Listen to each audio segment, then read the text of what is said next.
First, God does not exist.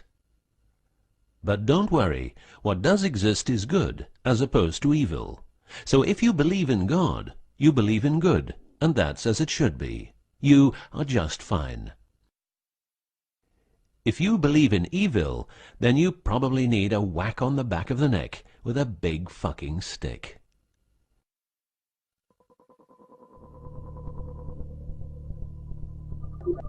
Around 5000 BC, we, Homo sapiens, were genetically modified by space aliens. These aliens first landed where the river Euphrates enters the Persian Gulf. The reason is that in that area, a high concentration of what is called monatomic gold is found in the seawater, while nowadays the highest concentration is found on the islands of Hawaii. The aliens were members of the Annunaki Empire, and were on a quest to find this metal that is supposed to enhance and repair all bodily functions and stop the body from aging. Monatomic gold is what is called a superconductive metal. Superconductivity means that if you transport, for example, electricity through a line made of this material, you would not lose any energy as a result of heat dissipation.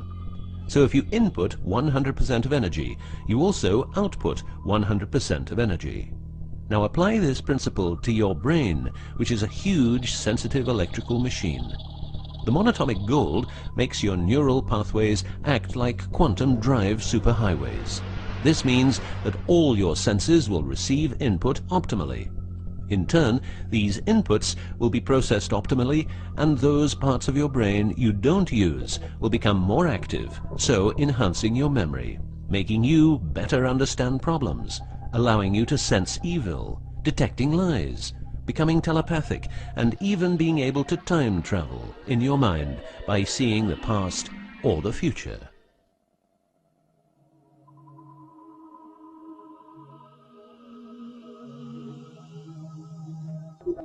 So the Annunaki, which is the name of the empire which includes races like the Saurian, or as they are called the Reptoids, the Argarians, or Nordics, because of their human looks, and the Greys from Zeta Reticula, were looking for monatomic gold. This involved enormous effort because it had to be extracted from seawater, or by processing it in such a way that the gold, usually in pairs of 8 atoms per molecule, could be separated into individual particles. In this fashion, the monatomic elements were separated from the multi-atomic cousins. In a similar way, uranium-235 is produced. For the use as intelligent slaves, the Annunaki took a man, let's call him Adamski, and took out a part of a rib. This is because the rib is a part of the human body that can be removed without causing too much damage, and because the rib contains bone marrow, it's a perfect source for DNA. The Annunaki modified the DNA for a better manipulation of the humans and implanted it into a woman, let's call her Mulva.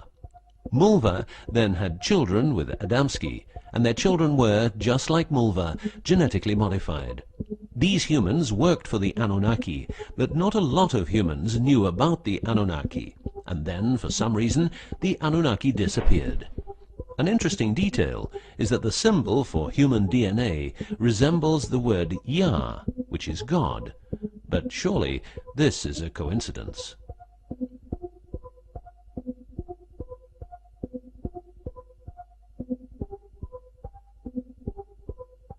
Now, some humans received part of the knowledge of the Annunaki.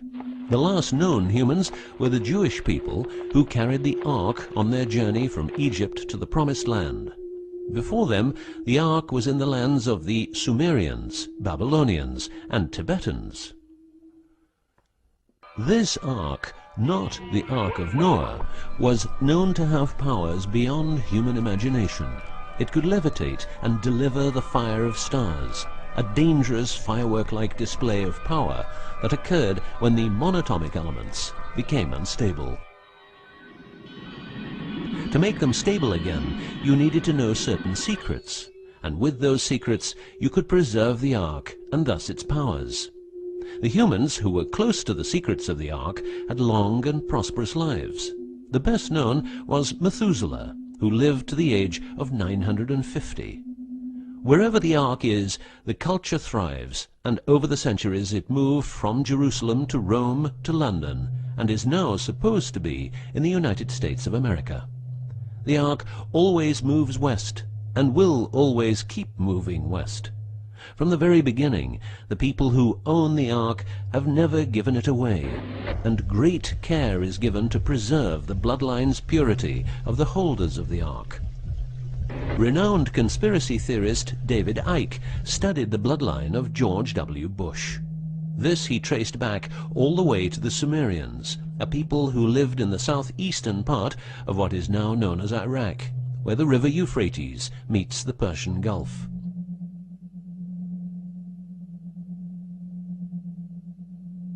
The secrets of the elements of the Ark, scientifically known as ORMs, orbitally rearranged monatomic elements, are nowadays hidden by secret societies that have control over society worldwide. The word ORM is the same as the Hebrew word which means the tree of life. ORMs consist of 8 metals. These 8 metals are ruthenium, rhodium, palladium, and silver, known as the light platinum group, and osmium, iridium, platinum, and gold, known as the heavy platinum group.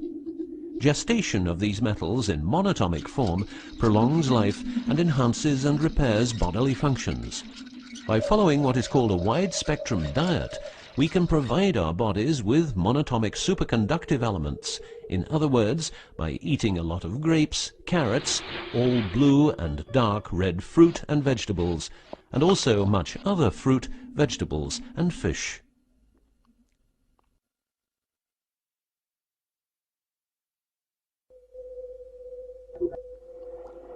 There are countless fragments of footage shot by both Russian and American astronauts, which show the vast number of lights that seem to be attracted by releases of electromagnetic energies by both the Earth and man-made objects such as satellites.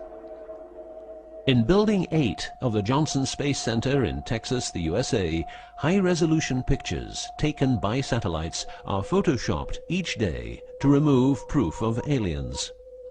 In the film The Secret NASA Transmissions, the footage, it becomes clear that astronauts have grown accustomed to these strange anomalies, and that even in 2000, an unprecedented cooperation between NASA, the Russian Space Agency, and a committee of UFO experts was formed to share knowledge on this subject. To better understand this whole story, a few revelations are in place.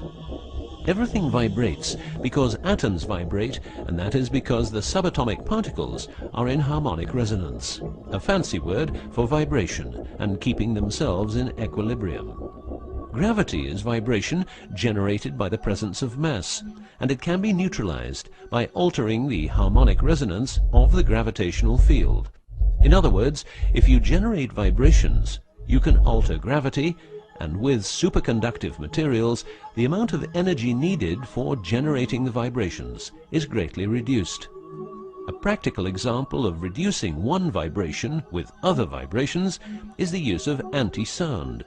If you instantaneously produce the exact opposite waveform that comes towards you in the form of sound, the sound will cease to exist. This is called destructive interference.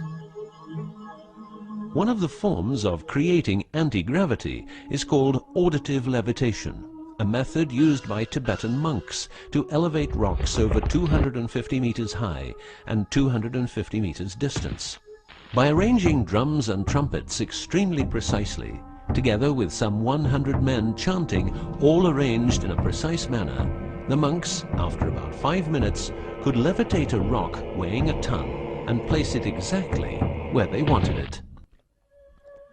Theorists around the world theorize that huge monuments like those of the Egyptians and Mayan people were built this way. Other examples of anti-gravity we find in the vast amount of UFO sightings. These UFO sightings are actually experiments run by governments in their search for anti-gravity propulsion. So, if the technique is known, why don't we all transport using anti-gravity propulsion? For each year of technological advance, the military advances 44 years. All science is merely a means to an end. The means is knowledge. The end is control. Who will be the beneficiary? What do they want? What they want is control. The establishment of a global economy which is totally predictable and can be manipulated in every sense. Ein Volk, ein Reich, ein Führer. What I am saying is that the vast majority of people is being controlled by the established upper class. I know this is like the plot of a bad movie, but stay with me for a minute. Anti-gravity exists. The ability for everyone to be a genius exists. Aliens exist, and much more efficient ways of producing energy exist. For example, the mighty engine, which produces the same amount of energy as a normal engine, but only using 5% of the fuel a normal engine uses. Or the PAP engine, which, without fuel, only driven by the power of zero-point energy and a small amount of noble gases, can deliver 500 horsepower for a period of 10 years. Or the Maternita machine of the Maternita commune, which has delivered 3 to 4 kilowatts out of thin air for the last 20 years. What would be the consequences for the upper class if they lose their monopolistic knowledge? What would happen to them if people would know about the secrets they're holding for us? If I don't need any more gasoline, what would happen? If I don't need any more electricity or gas, what would happen? If I don't need any more medicines from the pharmaceutical industry, what would happen? In order to ensure their powers, the upper class, some call them the Illuminati, handles a strict agenda. The agenda has the aim to prepare the world for world domination, beginning in the US and Europe. According to conspiracy theorists around the world, this is what they are doing as preparation. By the way, these people are extremely smart and fanatic, extremely rich, and they have tried it before. Then they were called the Nazis.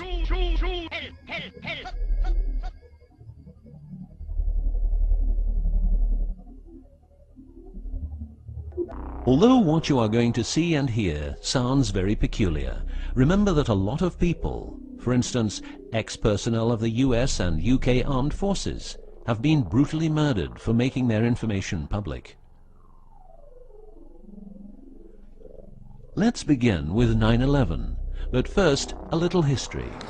What the Second World War did for the US is that it gave the country such an economic lead that it could easily grow more comfortable in its already powerful role. The industry of war gave everybody jobs, and therefore everybody could start consuming. Marshall aid gave Europe the economic impulse it needed. In other words, war leads to flourishing economies and leaps forward in technology. The process of transformation, even if it brings revolutionary change, is likely to be a long one, aside from some catastrophic catalyzing event like a new Pearl Harbor. These are the words of a neocon think tank whose members count people like Dick Cheney, Wolfowitz, and Donald Rumsfeld. What it says is that America needs a war to transform into its next shape, and 9/11 is our new Pearl Harbor.